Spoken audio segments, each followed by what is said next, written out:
Okay ma'am. ओम भूर्भुवः स्वः तत्सवितुर्वरेण्यं भर्गो देवस्य धीमहि धियो यो नः प्रचोदयात्।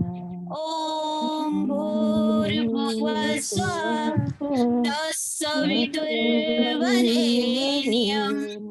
भर्गो देवस्य धीमहि धियो यो नः प्रचोदयात्।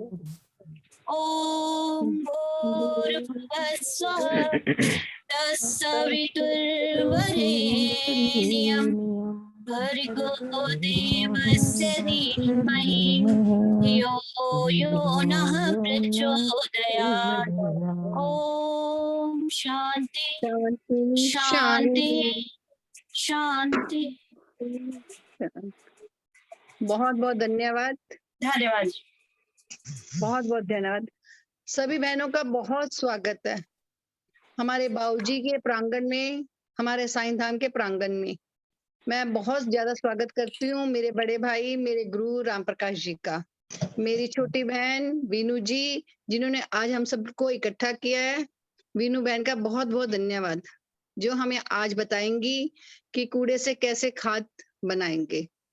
तो हम लोग सब इस अच्छे देश के एक अच्छे नागरिक हैं, और हम चाहते हैं कि हम बड़े हैं तो हम अपने छोटों को सिखाएं कि हम अपने कूड़े से कैसे खाद बनाएं। हर घर में कूड़ा होता है, उस कूड़े को सोने में कैसे कन्वर्ट करना है। हमारे गुरुजी आज आए हुए हैं हमारे साथ में, राम प्रकाश जी ने हमें सिखाया और प्रज्ञा को सिखाया, और शायद आप लोगों ने भी सबने सीखा। हम चाहते हैं कि आप लोग एक बार थोड़ा सा रिवीजन कर लें। मोतीलाल बाबूजी भी ये चाह रहे हैं कि आप लोग रिवीजन कर लें। एक व्यक्ति 1000 व्यक्तियों को काम दे सकता है, उनको सिखा सकता है।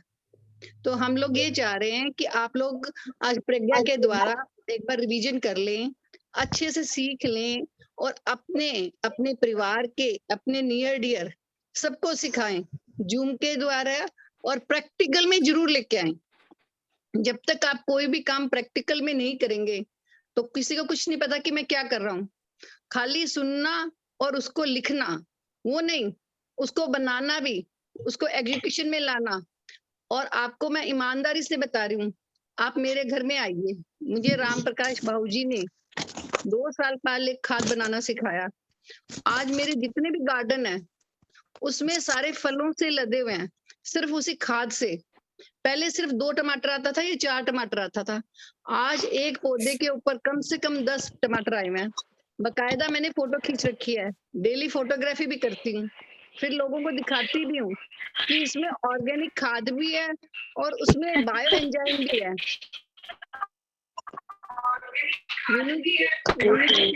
आवाज आ रही है? अलग अलग बैठो भाई। अब नहीं आएगी। मैं अपने घर के हर चीज के एग्जाम्पल दिखा सकती हूँ।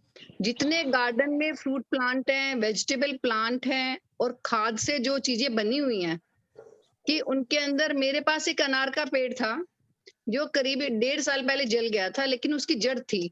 डेली मैं गुड़ाई करती हूँ उनकी, लेकिन उसमें ना हरी पत्ती नहीं आ रही थी, और मुझे बहुत दुख भी हो रहा था कि ये पेड़ मैंने लगाया है और ये जल भी गया और ये फूट भी नहीं रहा है। राम प्रकाश बाबूजी ने हमें बायो एंजाइम बनाना सिखाया, खाद बनानी सिखाई, बिल्कुल रेगुलर मैंने उसको डाली। आज उसमें फूल आ गया है और फल आ गया है। उसका रीजन क्या है? मैं एक्सपेरिमेंट कर रही हूँ, हर चीज का एक्सपेरिमेंट मैं खुद कर रही हूँ, तभी तो मैं आगे लोगों को बताऊंगी ना। तो हम लोग चाहेंगे, आप लोगों ने सबने सीख लिया है, प्रज्ञा से सीखा है, मेरे से सीखा है, बाबूजी से सीखा है, और मोतीलाल बाबूजी ने तो हमारे को पुश कर रखा है कि बेटे हर घर के अंदर पेड़ होने चाहिए, पौधे होने चाहिए। तो हमें ऑक्सीजन सिलेंडर लाने की जरूरत ही नहीं पड़ेगी, कोई बीमारी नहीं पड़ेगा, कुछ भी नहीं होएगा। तो हमारे को तो सिर्फ करना क्या है, रोटी बनाते हैं, सब्जी बनाते हैं, छिलके इकट्ठे करने हैं, खाली एक हाथ का वजन बनाना है कि 1 मुट्ठी गुड़ और कितनी मुट्ठी उसमें छिलके डालने हैं और कितना पानी डालना है, वो बायो एंजाइम बनेगा। और उसी खाद कैसे बनेगी? उस कचरे से हम लोग कोकोपीट मिलाना है उसके अंदर, और कैसे खाद बनानी है अभी हमें प्रज्ञा बिल्कुल डिटेल में बताएगी। और हमें एक अच्छे नागरिक बनना है, एक अच्छी महिला तो हम हैं ही, एक बेहतरीन महिला बनना है कि कूड़े को भी यूज करना है, क्योंकि पुराने जमाने के अंदर घरों से कूड़ा निकलता ही नहीं था। उसका रीजन यही था कि कूड़े को यूटिलाइज कर लिया जाता था। पहले सब्जियां नहीं होती तो छिलकों की भी तो सब्जियां बनती थी, वैरायटियां बनती थी। आजकल हमारे पास बहुत सारी वैरायटियां हैं, तो छिलकों से खाद बना लेंगे, बायो एंजाइम बना लेंगे, जो हमें राम प्रकाश जी ने सिखाया है। तो प्रज्ञा प्लीज मैं चाहूंगी कि आप इसको अच्छे से डिटेल में समझा दें, ताकि हमारी चेन बहुत बड़ी बने। साईं धाम का प्रत्येक बच्चा खाद बनाए और एक अच्छा स्किल सीखे उसको बेचने का, क्योंकि मेरे सेक्टर में मोना जी 40 रुपए किलो खाद बेच रही हैं और मैं उस खाद की यूजर हूँ। पूरे सेक्टर का कूड़ा उनके पास आता है सेग्रीगेट करके और उसका खाद बनती है। खाद फिर सेक्टर की उन्हीं सभी महिलाओं के पास वापस चली जाती है। तो प्लीज मैं चाहूंगी कि आप लोग बनाएं, लोगों को सिखाएं, फिर हमारे बच्चे एक स्किल सीखें उसको बेचने का, बनाने का, बेचने का, और हेल्दी फ्रूट हेल्दी वेजिटेबल खाने का। Please Pragya ji carry on, अब आप जी मैम, सिखाएं। जी ma'am, thank you so much ma'am for giving me this chance to introduce bioenzyme to all our teachers. Ma'am bioenzymes हम सारे टीचर्स ने पहले भी कर रखा है, लेकिन जैसे कि दर्शना मैम ने बताया कि this is the revision session under the guidance of our Ram Prakash sir, Veenu ma'am and Darshana ma'am. तो ये इसलिए रिवीजन सेशन है कि ये काम हमें मास लेवल पे अपने क्लासेस में बच्चों को कराना है और फिर अपने फ्रेंड सर्कल्स में भी कराना है, सभी को कराना है, जितने हमारे कॉन्टेक्ट्स में हैं उन सबको ये चीज बतानी है, ये प्रोसेस बताना है। तो इस प्रोसेस में एक्चुअली हमें करना क्या है कि हमें 5 लीटर का बकेट लेना है। बकेट में भी प्लास्टिक बकेट, में भी पेंट बकेट, जो भी बकेट आपके पास अवेलेबल हो। अगर बकेट हमारे पास अवेलेबल नहीं है तो हम अपने कबाड़े वाले जो आते हैं उनसे, रैक पिकर्स, उनसे हम ले सकते हैं। कुछ पैसों में 5-7 रुपए में मिलेंगे, वो बकेट लेनी है। अगर घर में अवेलेबल है तो दैट्स वेरी गुड कि घर में अवेलेबल है, आपको वो बकेट यूज करनी है। उस बकेट में क्या करना है, 5 लीटर का ऑलमोस्ट इतना बड़ा बकेट होता होगा, उस बकेट में हमें 5 इंच के डिस्टेंस पे, 5 नीचे से, बॉटम से 5 इंच के डिस्टेंस पे हमें 5 mm की होल करनी है। 5 mm का होल लगभग जो होता है, जो लोहे की कील होती है, नेल जो हम वॉल पे लगा रहे होते हैं किसी भी चीज को हैंग करने के लिए, तो वो वॉल के वो नेल के थिकनेस के बराबर होता है। तो हमें वो नेल से होल करना है अराउंड पूरे सराउंडिंग में, पूरे बकेट के चारों तरफ करनी है 5 इंच के डिस्टेंस पे। और ये बकेट, ये होल हमें बकेट में इसलिए करना है कि जो भी हम मटेरियल इसमें डालेंगे उसमें एयर पास कर सके, उसमें एयर आ सके। और अब हम मटेरियल उसमें क्या डालेंगे, that is the another question कि उसमें हम मटेरियल क्या डालेंगे। जी मैं आपको एक बात बताऊं, यदि हाँ जी 5 मैम। लीटर की हमारे पास बकेट नहीं है ना, तो कपड़े धोने वाली बकेट होती है हमारी टूटी हुई, वो ढक्कन वाली होती है, एकदम टाइट ढक्कन वाली होती है ना बकेट, जिसमें हमने कपड़े धोते हैं या स्टोरेज करते हैं। कोई भी पुराने सामान हो प्लास्टिक का, और जी। चक्कू हो, यदि नेल नहीं मिले, कई बार क्या होता है आपको कील नहीं मिली है घर के अंदर, तो घर में चक्कू तो होता ही है, चूल्हे पे रखा है, चक्कू को गर्म किया, लोहे वाला पोर्शन, और उसे होल कर दिए। कोई सुंदरता के लिए थोड़ी करने हैं हॉल, हमारे को खाली एयर पास के लिए करने हैं ना, जी थोड़ा उसको मतलब, इजी हो गया ना। हाँ, होल होल ऑलमोस्ट मतलब बहुत बड़ा नहीं होना चाहिए, मतलब हाँ नॉर्मल के एयर के पास करने का, मतलब चाकू भी हम इस तरीके से यूज करें कि होल ज्यादा बड़ा ना हो बकेट में। हाँ जी, तो हाँ वो, जी, हाँ जी, हाँ, और हाँ जी। मटेरियल हमें क्या डालना है, मटेरियल हमें अपने किचन के वेस्ट डालने हैं। किचन के वेस्ट हमारे 2 तरीके के होते हैं, एक जूठे खाने होते हैं और दूसरा हमारे सब्जी के कतरन हो गए, फ्रूट्स के या जूस के, ये सारी चीजें छिलके होते हैं। तो हमें जूठे चीजें इसमें कुछ भी नहीं डालना है, गीला कोई भी वेस्ट नहीं डालना है, हमें सारे सूखे वेस्ट डालने हैं। सूखे वेस्ट में सब्जी के छिलके हो गए, फ्रूट्स के छिलके हो गए, आपके चाय पत्ती हो गए। चाय पत्ती चीनी से मिक्स नहीं होना चाहिए, मतलब वो धुली हुई होनी चाहिए, चाय पत्ती धुली हुई होनी चाहिए। वो उसमें हमें डेली बेसिस पे डालते रहना है। जब उसका थोड़ा बहुत लेयर इकट्ठा हो जाए, मतलब 1 इंच 1.5 इंच के बराबर लेयर हो जाए, तो हमें उसमें 1 मुट्ठी कोकोपीट पाउडर डालना है। अगर कोकोपीट पाउडर अवेलेबल नहीं है तो हम नारियल के जो वो रेसे होते हैं, जो नारियल हम भगवान जी को चढ़ाते हैं, पानी वाला नारियल, उसमें जो रेसे निकल रहा होता है, सूखा रेसा, वो यूज कर सकते हैं। अगर वो भी अवेलेबल नहीं है, सुनो प्रज्ञा जी, आपको मैं बताऊं, जब हमने ना छिलके डाले सारे घर के, रोज के छिलका इकट्ठा करेंगे ना, एक प्लेट में इकट्ठा कर लिया सारा छिलका, फिर उस बकेट के अंदर डाल दिया शाम को, और जो भगवान जी वाले छिलके वो ठीक है, वो कूट के डाल दिए। अदरवाइज हम लोग क्या कर सकते हैं, कोकोपीट पाउडर जो मार्केट में तो मिलता ही है, घर के अंदर पत्ते होते हैं, सूखे पत्ते, सूखे पत्ते, जी वही बता उनको रही हूँ बिल्कुल मैम। क्रश कर लो, क्रश जी वही करके ना बता एक रही हूँ। डब्बा भर लो, तो वो रोज एक मुट्ठी डाल दो, वो भी कर सकते हैं। हाँ, अगर वो नारियल के वो हस प्रज्ञा, जी इसमें मैम। जो आप खाने वाली बात कर रहे हो, जो जी अपना हाँ जी, खाना बचता है, अगर उसको हम छलनी में रात में रख दें, उसका जो पानी होगा वो सारा निकल जाएगा, फिर हम उसको हाँ सुबह जी, शायद यूज कर सकते हैं। हाँ जी, नहीं वो मैम, भी हो बट वो सकता है। ऑर्गेनिक फॉर्म में डिकम्पोज नहीं होगा ना, क्योंकि वो पका हुआ खाना है। नहीं हो जाएगा, सर से पूछो, सर बताएंगे। अगर यस, जी नहीं हो जाएगा, मैं कर रही हूँ, हो जाएगा, वो भी हो हो जाएगा। जाएगा वो, क्योंकि हाँ जी, अगर हो उसमें जाएगा। जैसे दाल है, दाल में अगर पानी है तो पानी तो निकल जाएगा, और उस सूखी हुई दाल को हम डाल सकते हैं। तो सर डाल हाँ सकते हैं? पका हाँ जी, हाँ पका जी, हुआ हाँ जी, डाल खाना सकते भी हैं।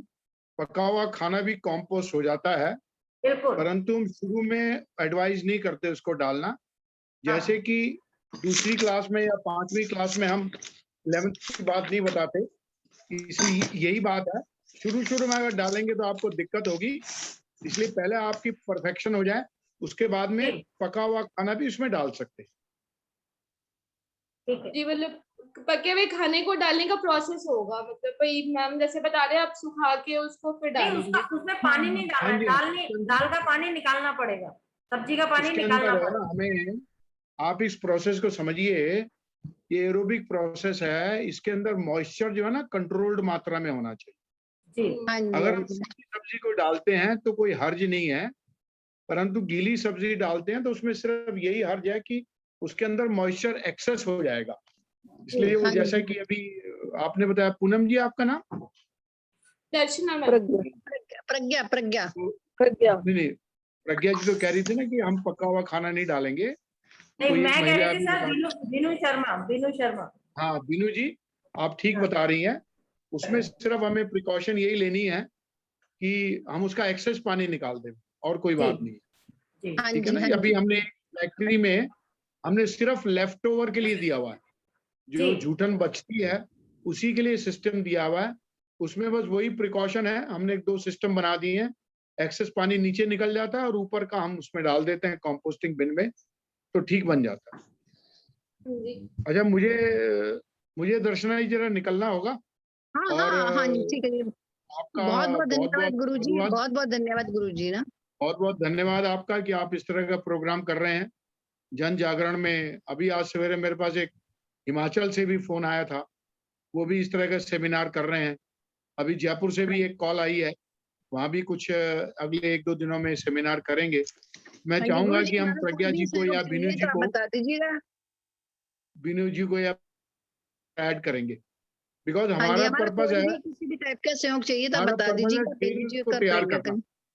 हाँ जी, सर हाँ जी, ट्रेनर्स को तैयार करेंगे सर तो इससे काम और सर आगे आपको गति मैं से एक बढ़े। बात और बताना चाहूंगी, और मैं सभी टीचर्स को भी ये बताना चाहते हैं कि अंकल जिस काम के लिए जुड़ रहे हैं आज, कि हमें जगह जगह पेड़ लगाने हैं, तो अगर हम सब मिलके अपने अपने घरों में खाद भी बनाएंगे तो वो खाद भी हमारी यूज हो जाएगी।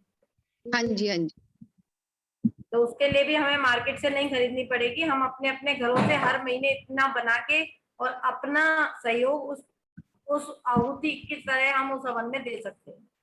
हाँ, एक पूरा बड़ा जंगल बन रहा है हमारा ना, जिसमें जी, खूब सारे मोर कल आएंगे, कल अंकल की चीते वार्ता आएंगे। वहां से हाँ जी, बात चल रही है, हो सकता है ईश्वर हाँ ने जी, चाहा तो हमें जल्दी जगह मिल जाए।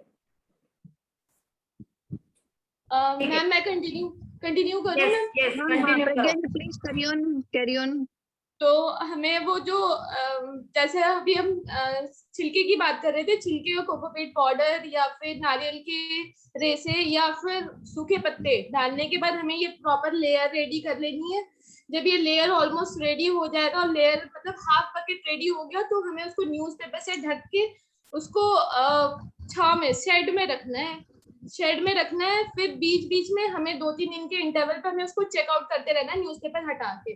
अगर उसमें कहीं भी पानी या मॉइस्चर नजर आ रहा है तो अकॉर्डिंग टू मॉइस्चर और वाटर कंटेंट हमें उसको धूप में रख के सुखाना होगा। अगर बहुत ज्यादा मॉइस्चर है, बहुत ज्यादा गीला हो रहा है, तो हमें उसको 2-3 घंटे के लिए धूप में रखना पड़ेगा। या फिर अगर नहीं थोड़ा बेटा, बहुत ही ऐसा कोई मॉइस्चर नहीं है प्रज्ञा जी, टॉप है बेटा तो ऐसा कुछ नहीं है, कहीं भी एक जगह परमानेंट जगह बना दो, घर के अंदर एक कोने में वो बॉक्स रख दो, ताकि कि कचरा वहां जाता रहे और नहीं कोकोपीट मैम, कई डालते रहो। कई बार ना बदबू आने लगता है, बहुत ज्यादा स्मेल, और बहुत वो स्मेल के लिए सर ने मना कर दिया कि स्मेल नहीं आनी चाहिए, तो वो नहीं, घर के स्मेल कोने में रखो ना बेटा, मैडम इसको एक इसके कोने लिए में रखो। स्मेल नहीं आएगी अगर आप उसको नहीं आती थोड़ी smell। देर बाहर रख दो ना धूप में, बालकनी हाँ, सब हाँ। फ्लैट्स में होती है, हाँ लाल जी, हाँ जी, न्यूज़पेपर उसमें थोड़े से डाल दो तो नहीं आएगी हाँ स्मेल। जी। बिल्कुल नहीं आती स्मेल, मैं बना रही हूँ ना बेटा। हाँ, तो यही बस इतने ही स्टेप्स हैं ये बायो कंपोस्ट बनाने के लिए, और बस इतना ही बकेट अगर करना है। किसी को, मैडम ये भी बता देती हूँ, अगर किसी को बकेट चाहिए तो मेरे पास बकेट भी है ढक्कन वाली विद होल हुए, अगर किसी को जरूरत है तो वो भी आप मेरे से ले सकते हो, उसकी कॉस्ट है 350 रुपीज। और कोकोपीट पाउडर भी है अपने पास में। अभी तक 350 थी, कितने दिन? वो कोई बात ना, अभी और भी आ रही है, आज और भी आ जाएंगी अपने पास में। प्राइस की तो कोई बात नहीं, आप लोग स्टार्ट करिए जी सब मैम, बनाना। 350 बताया था आपने।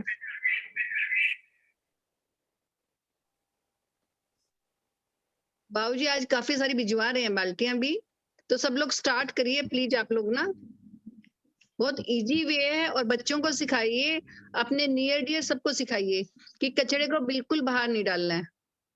और मैम मैं इंटरप्ट करूंगी, बच्चों को जूठे के लिए इसलिए मना कर, मतलब मैंने इसलिए ये चीज लिया है कि हम एज अ बड़े लोग तो हम जूठे कम निकाल रहे होते, तो वो हम अपने हिसाब से डाल सकते हैं, लेकिन अगर बच्चों की सेशन ले रहे हैं और उनको बोलेंगे कि आप जूठा उसमें डालो, वो तो वेस्ट करेंगे, एक तो फूड का वेस्ट करेंगे, पूरा का पूरा खाना वो छोड़ेंगे और पूरा उसमें कोकोपीट में उसमें मिक्स करते जाएंगे, तो नहीं, ये उनके बच्चों के लिए सजेशन बिल्कुल नहीं जूठा मैम। डालना ही नहीं है, हमें खाना जूठा डालना ही नहीं है किसी को हाँ अपने भाई, घर ये के। बच्चों के लिए बिल्कुल भी सजेशन नहीं जो वर्क करेगा, बच्चों के लिए ये सिर्फ जैसे बहुत इमरजेंसी है तो डालना है, अदरवाइज नहीं डालना है बिल्कुल, खाना तो वेस्ट करना ही नहीं है। तो चिड़िया को आप जूठा खाना चिड़ियों को दीजिए ना, पक्षियों को दीजिए, गौओं को दीजिए ना,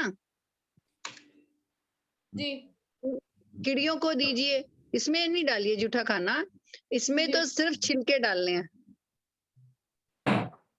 तो that's it, bio enzyme bio compost का इतना ही काफी, इतना ही प्रोसेस है, इतने और छोटे नहीं, से कितने दिन बाद उसको मिक्स करना है ये भी बताओ प्रज्ञा, ये नहीं बताया आपने, डालना ही डालना बताया। नहीं बताया, 3 to 4 डेज में हमें चेक करते रहना है, उसको मिक्स करते रहना है, अगर मैंने बताया तो कुछ मॉइस्चर लगे तो हमें धूप में उसके अकॉर्डिंग रखनी होगी, अदरवाइज उसको मिक्स 3 और 4 डेज में टर्न आउट ऊपर से नीचे, नीचे से ऊपर करना है, और ये 1 मंथ में रेडी हो जाएगा, जो बायो कंपोस्ट है वो ऑलमोस्ट 1 मंथ में रेडी हो जाएगा। बिल्कुल बिल्कुल। और जब प्रज्ञा एक मैम फूल आपने होता है बताया तो था, उसको उठा के रख दो। नहीं देखो प्रज्ञा जी, ऐसे है, हमारा एक डब्बा भर गया है ना सारा, उसको हिलाते रहो और एक साइड में रख दो, फिर दूसरा कर लो, दूसरा भर जाएगा तो पहले की खाद ही बन जाएगी। जी तो खाली हमारे को 2 चीज रखनी है, 2 बाल्टियां रखनी है, 2 बॉक्स रखने हैं। पहला भर गया, पहला तैयार हो गया तो दूसरा भर जाएगा, फिर दूसरा भर जाएगा तो पहले को हम पौधों में डाल देंगे खाद को। अच्छा, बबीता ठीक है मैम ना? कुछ बोल रहे थे आप? हाँ जी प्रज्ञा मैम, आपने बताया था कि क्या क्या हमें उसमें नहीं डालना है, वो भी एक बार आप जी। रिपीट कर देंगी? जी, हमें उसमें प्लास्टिक की कोई भी, जैसे मैं बच्चों की सेशन ले रही थी तो बच्चे बहुत सारी चीजें तोड़ फोड़ कर रहे होते हैं, तो मैंने बच्चों को मना करा कि वो खिलौने जो तोड़ते हैं वो खिलौने कुछ भी ना डाले उसमें, ग्लास प्रोडक्ट कुछ भी नहीं डालना है, कांच की चीजें हमें उसमें कुछ भी नहीं डालनी है, जैसे मतलब बहुत सेग्रीगेट करके उसमें मटेरियल बायो कंपोस्ट में that is organic compost, actually ये क्या है, इसका नाम ऑर्गेनिक कंपोस्ट है, ये बायो कंपोस्ट में ऑर्गेनिक कंपोस्ट है, ऑनलाइन सब्जी तो एंड वेजिटेबल ऑर्गेनिक छिलका। कंपाउंड्स ही हमें इसमें डालने हैं, इसमें हमें कांच नहीं ग्लास नहीं डालना है, प्लास्टिक के मटेरियल नहीं डालना है, फाइबर नहीं डालना है, ये सारी चीजें हमें इसमें नहीं डालनी है। जी और एटलीस्ट जैसे अभी हम मंदिर में खाद बनाते हैं तो उसमें जो माला होती है हमारी बाबा की चढ़ी, उनका डोरी भी हम लोग वो हटा डाल देते सकते हैं, हैं, हाँ वो डाल सकते हैं, डोरी उनकी तो हटा बहुत ही के। शानदार खाद है, हाँ बहुत जी शानदार खाद उसमें बनती से है उनकी ना। डोरी भी नहीं डालते, उसका जो धागा होता है वो निकाल के डालना होता है। मैडम कहने का मैडम आप मतलब ये लोगों कि को उसमें पता है कि साईं धाम में अब बाहर से कोई खाद नहीं आ रही है, जो खाद यहाँ बन रही है वही हम पौधों में डालते हैं। हाँ जी मैम। और इस बार गुलाब भी बहुत बढ़िया आया है। बढ़िया, बहुत अच्छी बात है मैम, ये तो बहुत जी, बढ़िया खाद बात का है। कमाल होता है कि आपके जो जितने गार्डन में फूल लगे हुए हैं वो डबल से ट्रिपल स्ट्रेंथ पे आएंगे और साइज भी बहुत बड़ा आएगा, सिर्फ आपके सब्जी के छिलकों से और सिर्फ आपके फ्रूट्स के छिलकों से आएगा ये सारा। और मैडम आप सबको लेने का हमारा और दर्शना मैडम का यही पर्पज है कि हम घर घर में ये मुहिम अगर चला दी तो हमारा जो भारतवर्ष है वो क्लीन हो जाएगा, सबसे इम्पोर्टेंट पार्ट है वो क्लीन हो जाएगा। हाँ जी मैम। सबसे अच्छी बात है हमारा कूड़ा, हमारी खाद, हमारे फ्रूट, सब कुछ हमारा वापस सब कुछ रिसाइकिल हमें होकर हमारे मिलेगा। पास घर में वापस आ भी जाएगा। हम एक घर में भी हम अच्छे अच्छे पौधे फ्रूट के भी लगा सकते हैं। इवन मेरे बेटे ने भी मैडम टमाटर लगाया था, उसमें टमाटर आ गए, सक्सेस हो हाँ गए। जी, और उसकी और वो फोटो फ्लैट में ही खिंचवाइएगा, हमने डेली एक छोटे देखिए से कितना गमले मजा में आएगा। लगाया था। हाँ जी, हाँ जी, सब और लोगों को वाकई इतना उसका मजा टेस्ट आएगा ही इस खाद डिफरेंट के था, साथ में। टमाटर का टेस्ट ही बहुत प्यारा था। हाँ जी, हाँ जी, तो प्लीज सब लोग करिए, अपने कूड़े से अपनी खाद खुद बनाइए, उसी खाद से अपने गमलों में डालिए, इतना मजा आएगा। आप फोटो और खींचेंगे, आपको इतना अच्छा लगेगा, आपके नहीं, इतने हेल्दी प्लांट बनेंगे। ये आपको बताने की जरूरत ही नहीं पड़ेगी। जब आपकी बालकनी में आपके पौधे अच्छे लगेंगे तो पड़ोसी आपसे ऑटोमेटिकली पूछेगा तुम क्या यूज करते हो, तो अपने आप स्प्रेड हो जाएगा ये। जी बिल्कुल सही बोल रहे हैं ना। तो आप लोगों सिर्फ को एक लेने का आदत को पर्पस हमारा बदलना है, यही था। सिर्फ हमारे को अपनी एक हैबिट चेंज करनी है कि हमारा कूड़ा डस्टबिन में नहीं जाएगा, हमारा कूड़ा एक अलग कंपोस्ट की बकेट में जाएगा और उससे हमारी खाद बनेगी। सिर्फ एक आदत चेंज करनी है और कुछ नहीं करना। और जो भी सामान चाहिए हमारे प्रिंसिपल मैडम के पास में है, पैसा कोई बहुत बड़ी चीज नहीं है, सब चीजें वहां रखी हुई हैं, आप ले सकते हैं, बकेट आपके घर में नहीं है तो। और बायो एंजाइम भी मैडम मेरा रेडी हो गया है। किसी को जरूरत है अच्छा जी, एक्सपेरिमेंट चेक करने का तो आप मेरे से एक बॉटल लेके जाएं और अपने घर में पहले उसको यूज करें, फिर दोबारा आप बना सकते हो। बायो एंजाइम के मैं आपको बताती हूँ, जो मैं यूजर हूँ। फर्स्ट है सैनिटाइजर, मैंने अपने घर में अपने गेट के आगे बायो एंजाइम की बोतल भर रखी है, दी बेस्ट सैनिटाइजर है। उसके बाद हार्पिक का काम कर रहा है, मैं अपने टॉयलेट सारे बायो एंजाइम से क्लीन कर रही हूँ। थर्ड है घर में जो पोछा लगता है लाइजोल का, मैंने बिल्कुल घर में आना लाइजोल बंद हो गया, टोटल बायो एंजाइम की बूंद डल रही है। और आपको वीनू जी कमाल होगा, मैंने अपने पत्थरों की घिसाई करानी थी, 8 साल हो गया था घसाई नहीं कराई थी। एक रूम के घिसाई का उसने एस्टिमेट मुझे दिया कि 40,000 रुपए लगेंगे। जब से बायो एंजाइम का पोछा लगा रही हूँ ना, पत्थर में से मुंह दिखाई दे रहा है, क्या बात। इतना सुंदर बायो एंजाइम का रिजल्ट। सारे पंखे क्लीन किए, मक्खियां नहीं बैठ रही है, सबसे बड़ी बात है बायो एंजाइम पे। बायो एंजाइम के और फायदे मैं आपको बताऊं, मेरे घर में एक दिन सर्वेंट के चोट लग गई, उसके ब्लीडिंग हो रही थी, उसने सारी कोशिश कर ली, हमने बायो एंजाइम में उसका हाथ डिप कर दिया, ब्लीडिंग उसी टाइम रुक गई। इतना बढ़िया है बायो एंजाइम। और मैडम एक ये सर्वेंट अच्छी बात है, मेरा हम अभी लोग उसके भी खारिश हो गई थी, यूज कर सकते हैं। मेरे एक सर्वेंट के खारिश हो गई थी, लाल दाने निकले थे पूरी पीठ पे। उसने कहा कि मुझे स्किन के डॉक्टर को दिखा दो, मैंने कहा नहीं, तुम अपने एक तुम्हें दवाई तो दे देंगे, चलो तुम्हें रात को नींद नहीं आ रही है तो, लेकिन तुम स्किन पे ये लगाओगे। कैन यू इमेजिन वीनू जी, मैंने बायो एंजाइम उसको कहा नहाने के बाद में बायो एंजाइम लगा लेना, उसने बायो एंजाइम लगाए, दूसरे दिन दाने खत्म हो गए थे। जो वो 6 दिन से परेशान था, उसने मुझे बताया नहीं था कि मेरे दाने निकल रहे हैं, दूसरे दिन दाने खत्म हो गए उसके। ये एक एंटीसेप्टिक है बायो एंजाइम, और बनाना इतना इजी है, अभी आपको प्रज्ञा जी बताएंगी। बायो एंजाइम मल्टीपल, आप ग्लास साफ करिए ना बायो एंजाइम से, इतना बढ़िया ग्लास साफ हो रहा है। सबसे बड़ा एक और इसका फायदा बताती हूँ, खाद मैंने सारी जो बनाई वो डाली, मेरे पौधों पे कीड़े लग गए थे कुछ पे, तो मेरा माली मुझे रोज कहता रहा कि 250 का एक केमिकल आते हैं, जो मैं 2 साल से मंगवा रही थी कि वो केमिकल ले आते हैं तो ये कीड़े खत्म हो जाएंगे। तो मैंने अभी 3 महीने से उसको ट्रायल कर रही हूँ बायो एंजाइम को, राम प्रकाश जी ने मुझे दिया है, अब तो मेरे खुद के बन रहा है। राम प्रकाश जी ने मुझे बायो एंजाइम दिया, उसको मैंने पानी के अंदर डाला और सारे पौधों में जड़ों में डाल दिया। कैन यू इमेजिन, 4-5 दिन बाद तो कीड़ा ही नहीं था कोई भी, और सारे पत्ते इतने सुंदर आए हुए हैं। कीटनाशक भी है बायो एंजाइम, मल्टीपल यूज कर सकते हैं बायो एंजाइम का। जितनी सब्जी वेजिटेबल होनी है आपको, एक बूंद बायो एंजाइम डाल दीजिए और सारी सब्जियां उसमें डुबो दीजिए, इतनी अच्छी इतनी सुंदर बन के आती हैं सारी सब्जियां। तो बायो एंजाइम बहुत बढ़िया है, अपने घर में खुद बनाएं और यूजर बने, कोई भी केमिकल की चीजें नहीं खरीदे, आप सारा बायो एंजाइम यूज करें। अभी हमारे ये बायो एंजाइम हमारी कंपनी के नाम से मार्केट में लॉन्च हो रहा है, एक के साथ एक फ्री देंगे, बट हमारे रेट होंगे, तो आप खुद बनाएंगे तो आपको खरीदना ही नहीं पड़ेगा कोई भी चीज। तो प्रज्ञा जी प्लीज कैरी ऑन, आप बायो एंजाइम बनाना सिखाएं। मैम मैं बायो एंजाइम के लिए अपनी सविता मैम को बोलूंगी, वो बताएंगी, उन्होंने प्रैक्टिकली बहुत बढ़िया बनाया है बायो एंजाइम हम टीचर्स में, तो बेस्ट उन्होंने है, बायो ठीक। इंजन बनाया है। तो I would like to call Savita ma'am. Savita ma'am please. Pragya ji, mister Kumar आ चुके हैं क्या? हाँ जी मैम, सर आ गए, सर आ गए मैम। मिस्टर कुमार आ गए हैं? हाँ जी मैम, सर आ गए। मिस्टर कुमार से थोड़ा सा हेल्थ की टॉक ले लेते हैं, सिर्फ 2 मिनट मिस्टर कुमार को देंगे। पहले मिस्टर कुमार बोलेंगे, देन फिर अपने बायो एंजाइम सिखाएंगे। ठीक है सविता मैम, 2 मिनट होल्ड कर लीजिए। Welcome to mister Kumar. Ma'am, I आप would अपने like to interrupt in between. Meeting will end in another 8 minutes. Would you like us to rejoin? So पहले से बता देंगे मैम। ओके जी, मैम। ओके जी। जी मैम, वी वुड मैं like to mister rejoin it. Okay जी, मैं डॉक्टर कुमार के बारे में बता दूं। डॉक्टर कुमार हमारे फरीदाबाद के एक नेचुरोपैथी आयुर्वेदा फ्यूजन डॉक्टर हैं। इन्होंने कोविड के टाइम में बहुत ज्यादा काम किया है। इतने अच्छे डॉक्टर हैं, इतने बाबूजी के साथ इनका इतना कनेक्शन है।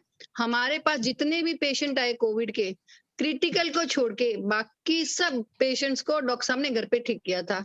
तो मैं चाहूंगी कि डॉक्टर कुमार आए। उन्होंने एक छोटे छोटे कोर्स शुरू किए हैं, जिसकी भी इच्छा हो वो ज्वाइन करें उन कोर्सों को और उनसे कुछ सीखें। प्लीज डॉक्टर कुमार अपने कोर्सेज के बारे में बता दीजिए। नमस्कार जी, आप सभी को बहुत नमस्कार। नमस्कार सर। नमस्कार सर। धन्यवाद। नमस्कार सर। सही, मैं ज़्यादा टाइम नहीं लूँगा, 2 मिनट ही लूँगा। हम सबको पता है कि हमारी सारी समस्याओं का समाधान हमारी अवेयरनेस और एजुकेशन में ही है।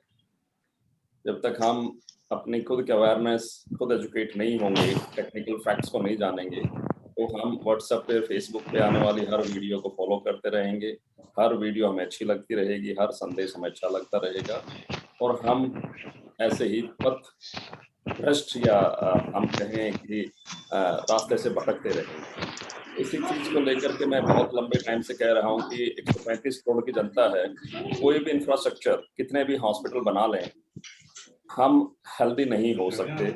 हम हेल्दी एक ही शर्त पे हो सकते हैं कि हेल्थ एजुकेशन हम सबको दी जाए। हम सब की इच्छा हो अपनी हेल्थ के बारे में जानने की, हेल्थ को किस तरह से मेंटेन रखा जाए, हेल्थ के क्या क्या पॉइंट्स हैं, बेसिकली क्या कौन कौन से फैक्टर्स हैं, चाहे उसमें डाइट है, चाहे उसमें फिजिकल हेल्थ है, चाहे उसमें मेंटल हेल्थ है, इन सब चीज़ों के क्या रोल हैं। जैसे आप घर में खाद बनाना सीख रहे हैं, घर में आप डिसइंफेक्टेंट बनाना सीख रहे हैं, उसी तरह से आप घर पे हेल्दी रहना भी सीखिए। क्योंकि एक आदमी अगर एजुकेट होता है घर में, तो वो अपने घर के बाकी सदस्यों का आराम से प्राइमरी और सेकेंडरी केयर तक घर पे हो सकती है। सिर्फ इमरजेंसी हेल्थ केयर सर्विसेज या एक्सीडेंटल हेल्थ केयर सर्विसेज के लिए ही हमें किसी एक्सटेंडेड हेल्थ फैसिलिटी की जरूरत या डॉक्टर की जरूरत पड़ सकती है। लेकिन अभी क्या है, हेल्थ एजुकेशन या अवेयरनेस ना होने की वजह से हम छोटा सा बुखार होता है उससे भी घबरा जाते हैं और डॉक्टर की तरफ भाग चलते हैं। बहुत सी बीमारियां जो छोटी होती हैं वो दवाई खाने के बाद बड़ी बनती हैं और बड़ी बनने के बाद फिर हम बड़े हॉस्पिटल्स में जाते हैं और बड़ी बनने के बाद और बड़े हॉस्पिटल्स में जाते हैं। तो इस तरह से हमारे परिवार का बजट भी खराब होता है। हमारे इंडिया में जितनी हेल्थ फैसिलिटीज हैं उनके ऊपर भी ओवरबर्डन रहता है और फिर हम डॉक्टर्स को भी कहीं ना कहीं ब्लेम करना शुरू कर देते हैं। कोई भी डॉक्टर किसी को भी घर से पकड़ के नहीं लेके जाता है।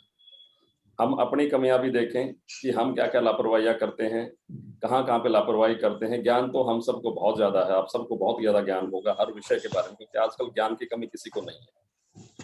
ठीक है, तो ज्ञान की वजह से दुखी लोग नहीं है, मैं कहता हूँ अधिक ज्ञान की वजह से लोग दुखी हैं। तो लेकिन उस ज्ञान में से प्रायोगिक ज्ञान या यूजफुल ज्ञान कौन सा है, किस चीज को हम टेक्निकल या फैक्ट्स पे हम उसको कंसीडर कर सकते हैं, वही एजुकेशन का काम होता है। सो इन्फॉर्मेशन और एजुकेशन में बहुत फर्क है। आजकल जो लोग आप लोग ले रहे हैं हर जगह से, वो information can not be education. Fine. So information को एजुकेशन में कन्वर्ट करना है तो डेफिनेटली किसी ना किसी गुरु, टीचर, इंस्टीट्यूट्स की जरूरत होती है। जैसे हमारे संस्कृति में कहा गया कि गुरु के बिना जो है पार नहीं होती है चीजें। सो वो गुरु वही है जो आपकी इन्फॉर्मेशन को एजुकेशन में कन्वर्ट करता है, आपकी गलत सूचना को, गलत इन्फॉर्मेशन को आपके दिमाग से हटाता है, उनको करेक्ट करके इंस्टॉल करता है। तो यही एक गुरु, एक टीचर का काम होता है। तो इसी दिशा में हमने कुछ छोटे छोटे कैप्सूल कोर्सेज शुरू किए हैं, जिसमें डाइट एंड न्यूट्रिशन से रिलेटेड है, रूरल हेल्थ को लेकर के है, बिकॉज रूरल हेल्थ के अलग चैलेंजेस हैं, शहरों के अलग चैलेंजेस हैं। और कॉमन मिस्टेक्स क्या होती हैं, सेल्फ केयर क्या है, प्राइमरी केयर और सेकेंडरी केयर किस तरह से करें। तो इस तरह से 5-6 कोर्सेज हमने लॉन्च किए हैं, जिसकी डिटेल्स हम आपको भेज देंगे या दर्शना जी शायद भेज चुके होंगे आपको।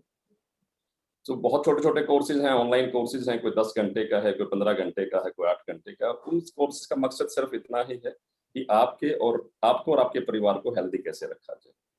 दूसरा, अभी जो आपका ऑनगोइंग टॉपिक, उसमें मैं सिर्फ एक ही इनपुट देना चाहूंगा कि उसमें 2 चीजों की आप बात कर रहे हैं, एक बायो कंपोस्ट की और एक बायो एंजाइम की। बायो कंपोस्ट का by product he bio enzyme है एक तरह से, अगर हम टेक्निकली देखें। Bio compost is fine, but bio enzyme में थोड़ा सा एक प्रिकॉशन लेने की जरूरत है अगर कोई घर पे बना रहा है, क्योंकि कोई भी चीज जो फर्मेंटेशन से होकर गुजरती है उसमें कई बार छोटा सा चेंज भी, टेम्परेचर चेंज हो या मिक्सर का चेंज हो, उस प्रोडक्ट की जो केमिकल प्रॉपर्टीज को चेंज कर देता है।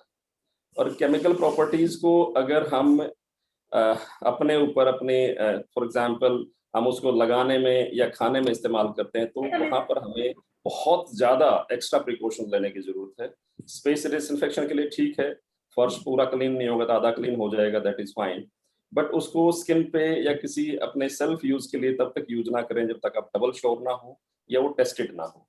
क्योंकि फर्मेंटेड प्रोडक्ट्स को, जैसे अगर हम एक एग्जांपल दूं, जैसे देसी दारू बनाते हैं लोग गाँव में या कहीं पर, उसका छोटा सा केमिकल प्रोसेस भी उसको पॉइजन में कन्वर्ट कर देता है। अगर वो ठीक कंपोजिशन निकल आए तो वो एक सेफ जोन में एक ड्रिंक बन जाती है, अल्कोहल बन जाती है, लेकिन केमिकल थोड़ा सा भी चेंज हो जाए तो मिथाइल अल्कोहल बन जाती है, जिससे कि बहुत से लोगों की डेथ होती है, देखा होगा। तो ऐसे ही बायो एंजाइम भी एक तरह से फर्मेंटेड प्रोडक्ट्स है, उसको बिकॉज बहुत एक कंट्रोल, कई बार खासकर जो बिगनर्स होते हैं उनसे छोटी मोटी कोई मिस्टेक्स हो सकती हैं, टेम्परेचर को लेकर मिस्टेक्स हो सकती हैं कि उसको बाहर रख दिया, बहुत ज्यादा धूप में रख दिया या बहुत ज्यादा ठंड में रख दिया, दोनों ही चेंजेस, दोनों ही सूरत में उसमें जो चेंज होने हैं वो नहीं होंगे। या कोई उसमें जो मिक्सचर डालना है उस मिक्सचर में कोई चेंज आ गया, उसकी वजह से प्रॉब्लम्स हो सकती हैं। तो उसकी वजह से जो उसका आउटपुट निकलेगा, जो फाइनल प्रोडक्ट निकलेगा, उसमें केमिकल चेंज अगर वो हमारे लिए अगर सूटेबल नहीं है और अगर हमने उसको हाथ पे या स्किन पे कहीं लगा लिया, तो कई बार वो फायदे की बजाय नुकसान भी कर सकता है। ये एक सिंपल उसमें ध्यान रखने की बात है। इस पे भी जैसे प्रकाश जी से बात होती रहती है हमारी, इसको स्टैंडर्डाइज का केमिकल लेवल स्टैंडर्डाइज किया जाए। प्रकाश जी ने किया भी हुआ है, क्योंकि वो तो इस विषय के मास्टर हैं, काफी सालों से कर रहे हैं। लेकिन आप लोगों को भी थोड़ा सा बस यही मैं कहना चाह रहा था, तीनों चीजों के बारे में, एजुकेट हो, अपने आप को एजुकेट करें, हर चीज के लिए एजुकेट करें, गिव बैक टू नेचर। इंसान ही एकमात्र प्राणी है धरती पे जो सिर्फ कंज्यूमर है, कंज्यूम कर रहा है, वापस कुछ नहीं दे रहा है। तो ये जो रिसाइकलिंग का दर्शना जी ने मुहिम चलाई हुई है, ये नेचर को वापस देने का एक प्रोसेस है, और अगर हम सब वापस देना शुरू कर दें तो इकोसिस्टम अपने आप ही ठीक हो जाएगा। और करने में बिलीव करें। देखो, लोग ज्ञान देने वाले आजकल बहुत हैं, सोशल मीडिया जब से एक्टिव हुआ है, फेसबुक पे हर कोई ज्ञान दे रहा है, उस ज्ञान का वो खुद इस्तेमाल कर रहा है कि नहीं कर रहा, इसकी कोई जांच पड़ताल नहीं होती है, ना कोई करता है। बट अगर हम सब अपने अपने लेवल पे करने लग जाएं तो I think we can change the world. Thank you.